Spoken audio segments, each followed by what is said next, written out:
આપણે છે ને સવારમાં ભેહું છોડી હતી બધી ગાયું બધી આપણે જો ચીકુ ખાવા આવી ગઈ છે ને આંબામાં પણ કેરીઓ થઈ ગઈ છે તો પાકતી જાય તો ગાયું ખાતી જાય. અત્યારે બધી જે ચીકુ ખાય છે ને ભેહું ખડ ખાય છે, એને ખડ ભાવે નહીં કેમ કે ચીકુ ભાવતા નથી, ખડ ભાવે જેવું તું તો ખાહે. સામે આપણી કૃષ્ણ છે જમના ઓલી બાજુ જે લાકડીનું ઝાડ આવે વાંસનું એમાં જ ખાય છે પાંદડિયું, કેમ કે એને બહુ ભાવે છે. એક ઝાડું અહીંયા છે અને બીજું આપણે અહીંયા જો આ ઘાટું ઝાડું છે ને લાકડીનું છે.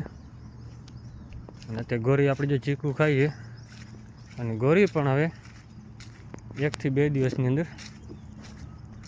જોરદાર રિઝલ્ટ આપે એવું લાગી રહ્યું છે, કેમ કે આજ સાંજ સુધીમાં અહીંયા કાલ ખબર પડી જશે શું આવે છે.